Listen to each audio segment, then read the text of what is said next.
네, 안녕하세요. 여러분들 데이터 분석 입문 2 5주차 강의를 시작을 하도록 하겠습니다. 지난 4주차에는 여러분들한테 그 서로 간의 관련성을 분석하는 상관 분석에 대해서 여러분들한테 소개를 했고요. 특히 상관 분석은 선형적 연관성에 초점을 두고 분석하는 기법이다. 라는 얘기를 하면서 상관계수가 0이어도 비선형적 관계가 존재할 수 있고 그럴 때는 구간을 나누어서 따로 상관계수를 구해서 분석하는 것이 현명한 것이다. 라는 얘기를 여러분들에게 전해드렸습니다.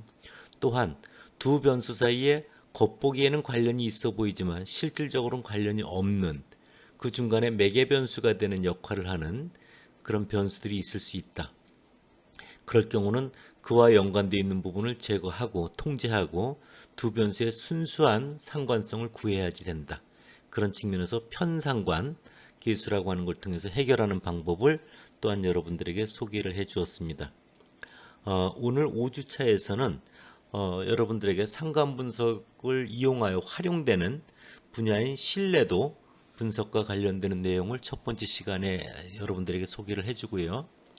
그 다음에 두 번째와 세 번째 시간에는 새로운 분석 기법인 회귀 분석과 관련되는 내용을 여러분들하고 이야기를 나누도록 하겠습니다.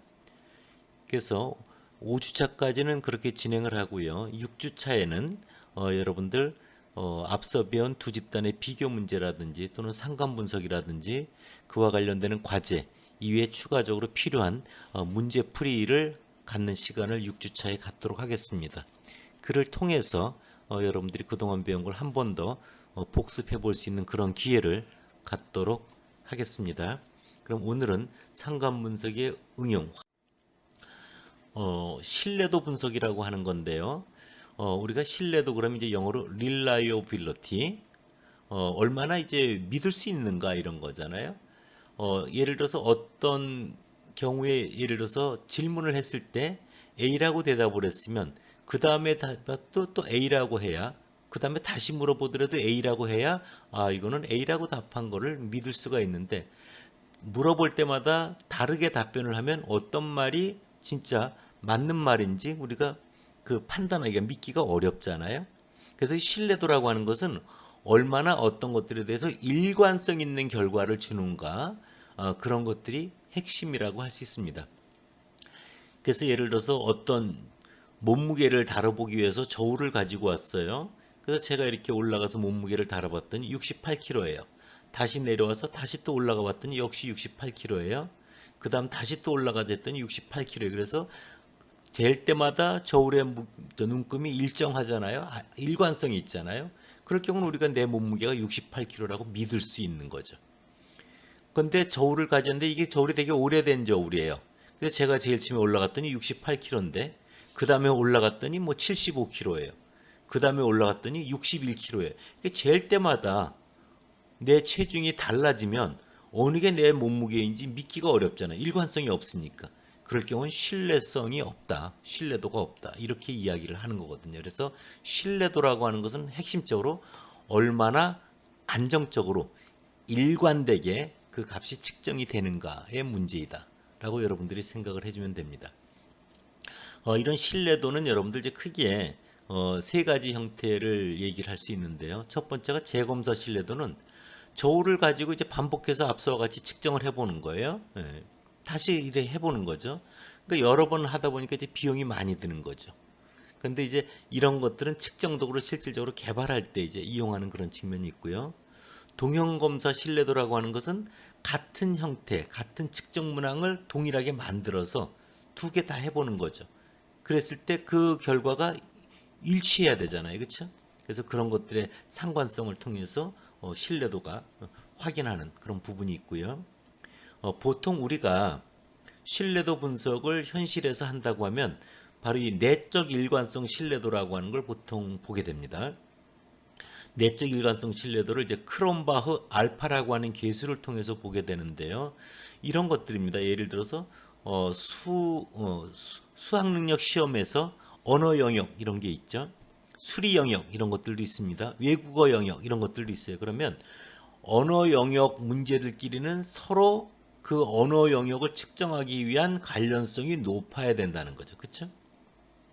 수리 영역 문제는 그 문제들끼리 수리적 능력을 측정하는 관련성이 높아야 된다라는 거잖아요. 그렇죠? 그래야지 일관성이 있는 거잖아요. 그렇죠? 그래서 여러분들이 생각을 할 때 뭐냐면은 이렇게 여러 개 이제 문항을 가지고 문항에 대한 신뢰도로 많이 이용이 되는데 문항을 가지고 그 여러 문항을 가지고 언어 영역을 측정하는데 그 문항들끼리는 어떻게 서로 관련이 높아야지 된다. 그래야 내적의 일관성을 갖고 있는 것이다. 그래서 그런 신뢰도를 해치는 문항은 크롬바 알파 같은 곳에서 신뢰도 문항을 해치는 문항은 잘못된 거죠.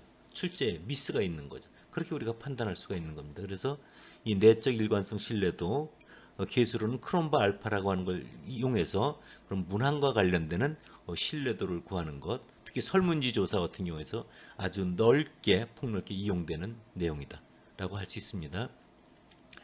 그리고 여러분들이 이제 상식적으로 생각할 때 어떤 설문지를 주고 신뢰도 구해주세요. 이렇게 하는 건 잘 몰라서 하는 얘기거든요. 신뢰도를 정량할 수 있는 건 아니고요. 설문지를 잘 만들어진 믿을 수 있는 정도가 0.8이다 뭐 이런 건 없습니다. 또 일반적 사실을 묻는데 이런 것들은 신뢰도가 필요 없는 거고요. 예를 들어서 뭐 소득이라든지 TV데스 이런 것들에 대해서 내적 일관성을 묻는 건 되게 해프닝 같은 얘기입니다. 그래서 신뢰도 구할 수 없는 설문지도 있습니다. 근데 주로 이제 뭐냐면 어떤 특정 영역에 해당되는 몇 개 문항을 물어봤을 때 그 문항들끼리는 내적 일관성을 가져야 된다. 그런 면에 있어서 이제 크롬바 알파라고 하는 신뢰도 계수를 이용한다. 이렇게 여러분들이 생각해 주시면 됩니다. 다음 페이지로 가볼게요. 앞서 이야기한 그런 내적 일관성을 나타내는 신뢰도 그런 것으로서 널리 이용되는 것이 바로 뭐다? 크롬바흐 알파 계수이다. 이런 겁니다. 그래서 크롬바 알파 계수는 3페이지 슬라이드 아래에 나와 있어요. 알파는 대문자 n-1분의 n 그 다음에 가로 열고 1 마이너스 이제 식으로 되어 있잖아요. 그럴 때 여기서 대문자 n은 문항의 개수를 말합니다. 대문자 n은 문항 수를 말한다.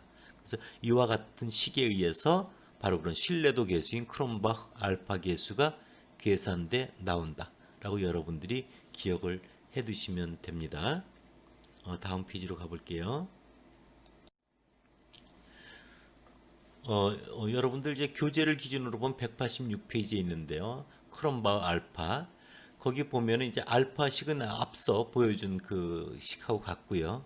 우리가 실제적으로 이 신뢰도 분석을 하는 데 있어서 이용되는 실제 자료는 한국기업구성원의 의식조사라고 하는 자료입니다.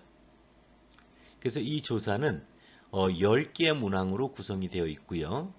10개 문항 중에 크게 영역이 3가지가 있습니다. 첫 번째 영역은 상사의 업무 수행 능력, 상사의 업무 수행 능력 관련해서 그 개념을, 그 능력을 측정하기 위해서 3개 문항을 이용을 했습니다. 첫 번째 문항은 읽어보면 나의 상사는 업무에 대한 전문성이 있고 헌신적으로 일을 한다. 두 번째 문항은 상사가 추진하는 업무 추진 과정을 보면 그의 능력과 준비성을 인정하게 된다. 세 번째 문항은 상사는 부주의하게 일을 함으로써 나를 곤란하게 만들지는 않는다. 이런 거죠. 이것이 이제 업무 수행 능력과 관련되는 3개 문항이고요. 또 다른 영역은요. 상사와 공적, 개인적 긴밀함이라고 하는 영역으로 4번째, 5번째, 6번째, 7번째 이 4개 문항을 통해서 상사와 공적, 개인적 긴밀함을 측정하고자 했던 겁니다. 그럴 때 4번, 5번 문항을 보면은 나는 상사와 나의 생각, 느낌, 희망까지 자유롭게 이야기를 나눌 수 있다.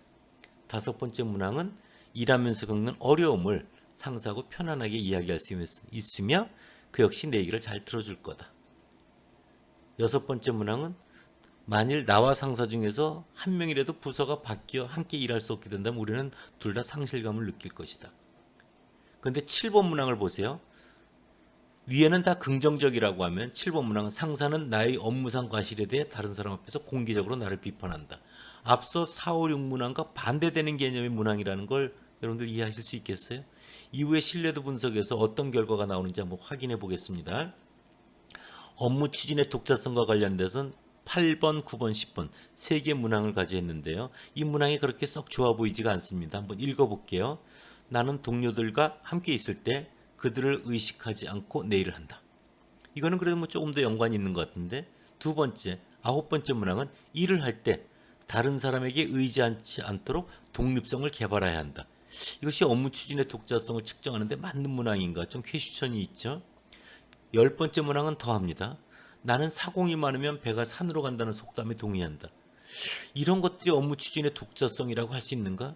그러니까 이것은 문항이 그렇게 잘 다듬어져 있지 못하다라는 생각이 설문지 문항만 읽어봐도 우리가 좀 느낄 수 있는 부분이 있습니다. 후에 신뢰도 분석 결과가 이런 것들에 대해서 어떤 결과를 주는가 같이 한번 확인해 보도록 하겠습니다. 넘겨볼게요. 이와 관련되는 신뢰도 분석을 위한 CS 프로그램과 결과를 여러분들에게 이야기를 하도록 하겠습니다. 먼저 슬래시 스타 2의 7.4 스타 슬래시에서 코멘트 문을 달아놨고요. 데이터 이름은 exam.alpha라고 이름을 줬어요. exam은 라이브러리 이름이고요. 뒤에 alpha가 CS 데이터셋 이름이죠. 인파일 문을 이용해서 앞서 10개 문항에 대한 결과, 그것을 D 드라이버의 exam이라는 드라이버 내 alpha.txt 파일을 불러왔습니다. 인풋은 입력을 보면 뭐예요? Q01 짝대기 Q10이라는 건 1번 문항부터 10번 문항까지 자료가 입력이 돼 있다. 세미콜론 닫았어요. 런해서 데이터 스텝이 완료됐습니다. procrr 이렇게 CORR는 상관 분석 프로시저를 이용해서 하고요. 데이터는 CS 데이터셋 exam 알파가 있고요. no CORR이라고 하는 코릴레이션은 하지 말아라. no. 그 다음 그 뒤에 알파라고 되어 있죠. ALPHA 세미콜론 닫았는데 바로 이 알파라고 하는 옵션을 통해서 신뢰도 분석을 해주는 겁니다. VAR 변수는 Q01, Q02, Q03 세미콜론 닫고 런으로 되어 있어요. 바로 Q01, Q02, Q03은 뭐예요? 상사의 업무 수행 능력이라고 하는 첫 번째 세 개 문항에 대해서 신뢰도 분석을 해달라 이런 거죠. 런에서 수행한 걸 보면요. 기본적인 세 개 문항에 대한 기초 통계량이 나와 있는 걸 볼 수 있고요. 중간에 크롬바우 알파 계수가 거기 표현되어 있죠. 보면은 원 데이터에 대한 크롬바우 알파 계수는 얼마예요? 0.73519이라고 되어 있고요. 표준화된 크롬바우 알파 계수는 0.7340566인데 문항이 5점 척도의 리커트 척도였거든요. 그래서 척도가 동일하기 때문에 표준화 값을 굳이 볼 필요는 없고 원 데이터에 대한 크롬바우 알파 계수 즉 신뢰도 계수는 0.73519이라고 여러분들이 신뢰도 계수를 표현하면 됩니다. 그 다음에 그 아래는 또 되게 중요한 게요. 변수를 제외했을 때 크롬바우 알파 계수 이렇게 되어 있죠. 하나는 원래 데이터에 대한 거고 하나는 이제 표준화된 변수에 대한 건데 여러분들 보면은 먼저 합계에 대한 상관계수라고 하는 걸 여러분들 보세요. Q01과 Q02와 Q03 세 개 문항은 상사의 업무 수행 능력이라고 하는 것을 측정하고자 했습니다. 그래서 그 세 개 변수끼리는 서로 관련이 깊어야지 좋은 거죠. 그래서 합계에 대한 상관계수는 요 계수값들이 전부 플러스로 0.47 이상으로 나와 있는데요. 이런 값들은 관련성이 높을수록 좋은 겁니다. 이거에 어떤 상관계수는 음수가 나왔다면 뭔가 이상한 거예요. 그래서 Q01 옆에 0.594904라고 하는 것은 두 번째 문항과 세 번째 문항의 평균 점수와 첫 번째 문항과의 관련성 상관계수고요. Q02 옆에 0.617487은 Q02 문항과 Q01, Q03의 평균값과 상관계수를 말하는 겁니다. 그리고 그 옆에 알파 계수라고 되어 있잖아요. 그 다음 맨 앞에 보면은 제외한 변수라고 되어 있잖아요. 이런 겁니다. 세 개의 문항을 가지고 상사의 업무 수행 능력을 측정했는데 세 개 문항이 아니라 Q01이란 문항을 빼고 02, 03 두 개 문항을 가지고 상사의 업무 수행 능력을 측정할 경우 신뢰도 계수는 얼마냐 하면 그것이 0.60486이라고 하는 뜻이에요. 그러니까 첫 번째 문항을 빼고 신뢰도 계수를 구하면 원래 구했던 신뢰도 계수보다 더 나빠졌죠. 그러니까 그 문항을 빼면 안 된다는 얘기인 거죠. Q02도 그걸 빼고 Q01과 Q03만 가지고 하게 되면 신뢰도 계수가 어떻게 되냐? 0.577007로 0.73519보다 훨씬 나빠지니까 그 문항을 빼면 안 되는 거죠. Q03 문항을 빼고 01과 02 두 개 문항을 가지고 상세 업무 수행 능력을 측정했다. 그럴 경우 신뢰도 계수는 0.747391로 세 문항을 다 가지고 한 신뢰도 계수 0.73519보다 더 오히려 좋아지고 있죠. 그래서 문항을 줄여야 된다고 하면 이럴 경우는 세 번째 문항을 제외하고 Q01과 Q02를 가지고 상세 업무 수행 능력을 측정하는 것이 현명할 수 있다.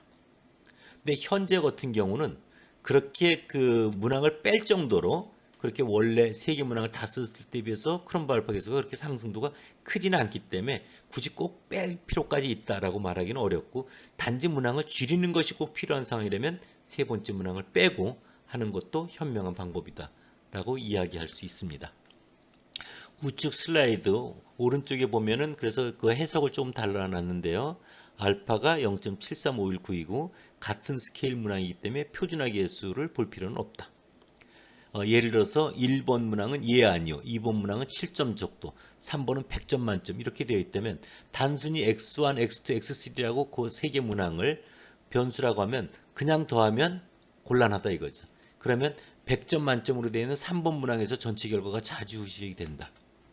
그래서 신뢰도라고 하는 것은 문항수와 문항의 척도와 관련되어 있기 때문에 이럴 경우는 다 표준화해서 더하든지 다 100점 만점으로 동일한 기준으로 만들어서 처리하는 게 현명하다. 또한 신뢰도가 났을 때 얼마 정도 되면 신뢰도가 괜찮다는 얘기냐라고 자꾸 이렇게 기준을 정해달라고 다른 분야에 있는 사람들이 많이 이야기를 하는 부분이 있습니다. 그래서 절대적 기준은 아니지만 보통 경험적 기준에서 0.7 이상이면 그래도 꽤 매우 좋은 편이다. 0.5에서 0.7 사이면 그래도 괜찮은 편이다. 그러나 0.5 이하가 되면 이것은 신뢰도에 문제가 있다. 다시 생각해 봐라. 등등의 이런 적정한 어떤 경험적 기준이 있다. 이런 얘기를 드립니다. 다음 페이지로 가볼게요. 두 번째는 상사의 개인적 공적 이제 긴밀함과 관련되는 부분인데요. 동일한 프로그램에서 프라콜해서 변수가 04, 05, 06, 07이죠. 4개 문항에 의해서 이제 표현된 겁니다. 그럴 경우 기초 통계량이 나와 있고요. 크롬바 알파 계수를 보세요. 원데이터에서 -.222449 크롬바 신뢰도 계수가 음수가 나와 있습니다. 이건 있을 수 없는 일입니다. 원래 크롬바 알파 계수는 0에서 1 사이 나와야 되거든요. 그래서 왜 이런 일이 벌어졌나? 보면은 데이터 변수의 합계에 대한 상관계수를 보면은 Q07 옆에 보면 -.471497이라는 게 보이세요? 즉 4번, 5번, 6번의 문항의 평균값과 7번 문항과의 상관계수를 보면 관련이 깊은 게 아니라 거꾸로의 관련성이 보이고 있죠. 그래서 앞서 제가 설문 문항을 소개할 때 4, 5, 6은 긍정적인 문항인데 반하여 7번 문항은 부정적인 문항이기 때문에 이것은 자료 분석 전에 역코딩을 리코딩을 해서 분석이 수행이 돼야 된다는 걸 생각해 볼 필요가 있었던 그런 문제였거든요. 그래서 결과를 지금 볼 수가 없는 겁니다. 그래서 우측 6페이지의 우측 결과를 보면 합계의 상관계수가 음수다. 이런 경우는 리코드가 안 된 경우다. 그래서 음의 상관을 빨리 찾아서 그 문항은 부정적 문항이니까 역코딩을 다시 한 다음에 분석을 해야 된다. 이런 경우가 종종 발생하니까 여러분들이 설문지를 꼭 한번 읽어보는 것, 이런 것들이 대단히 중요한 것이라는 걸 여러분들 기억할 필요가 있습니다. 다음 페이지로 가볼게요. 그래서 여러분들 프로그램을 보면 데이터 exam.alpha에서 set, 과거 데이터 set exam.alpha고요. Q07을 갖다 600이 Q07로 바꿨죠. 그래서 Q07이 1이라고 응답한 건 600이니까 5점이 되고요. 2라고 응답한 건 4점이 되고요. 3이라고 응답한 건 3점, 4라고 응답한 건 2점, 5라고 응답한 건 1점, 이런 식으로 변화가 된다는 걸 보실 수 있을 겁니다. 그리고 그렇게 바꾼 리코딩을 한 다음에 프라콜을 통해서 신뢰도 분석을 하면은 거기 크롬바의 알파 계수를 보시면 원데이터가 얼마라고 나와 있어요? 0.587694로 아까와 전혀 다른 결과를 주는 걸 볼 수 있고요. 그 다음에 변수를 제외했을 때 크롬바 계수도 보면은 삭제한 변수를 보면 Q07을 보세요. 합계의 상관계수가 플러스로 바뀐 거 보이시죠? 0.471497. 그리고 보면 네 번째 문항을 제외하고 신뢰도 계수를 구하면 0.54로 더 나빠졌으니까 빼면 안 되고요. Q05를 빼고 4, 6, 7 문항을 가지고 그 측정을 하게 되면은 신뢰도가 0.597403으로 원래 데이터에 대한 신뢰도 0.58769로 조금 좋아지고 있죠. Q06이나 Q07은 전부 오히려 나빠지기 때문에 뺄 수가 없는 겁니다. 그래서 굳이 문항을 줄여야 된다고 하면 다섯 번째 문항을 제외하고 네 번째, 여섯 번째, 일곱 번째 문항을 가지고 여러분들이 영역을 구성하면 되는 겁니다. 그러나 이 경우도 큰 차이가 없기 때문에 굳이 뺄 수준까지는 아니다. 그리고 이런 걸 할 때는 꼭 문항을 하나씩 빼면서 해야 되지, 이런 문항이 두 개가 있어서 한꺼번에 두 개를 동시에 빼는, 그렇게 하지는 말아라. 그런 얘기를 여러분들한테 해드립니다. 다음 페이지로 가볼게요. 마지막 세 번째 영역에 대해서 Q0809 Q 업무 추진의 독자성이라고 하는 거죠. 그에 대한 신뢰도 분석을 한 결과가 나와 있고요. 원 데이터에 대한 신뢰도 계수가 0.251126입니다. 신뢰도 값이 너무 낮죠. 그렇죠? 너무 낮아요. 그래서 밑에 변수를 제외했을 때 크롬바우 알파 계수를 보면요. 합계에 대한 상관계수를 보면 마지막 10번째 문항, 상관성이 0.042544로 되게 별로 안 좋죠. 그리고 Q08, Q09도 상관계수가 되게 작아요. 그러니까 관련이 그렇게 깊지 않은 문항들로 이 영역이 측정되어 있다는 걸 볼 수 있어서 되게 별로 이렇게 대안이 없는 그런 상황입니다. 그래서 이럴 경우는 세 문항 중에서 이제 제외한 변수 Q08을 빼면 알파 계수가 마이너스 0.002563으로 음수가 되니까 절대 빼면 안 되고요. 아홉 번째 문항을 빼면 신뢰도가 0.1256으로 바뀌고요. 열 번째 문항을 빼면 신뢰도가 0.361463으로 원래 0.25126보다는 좋아집니다.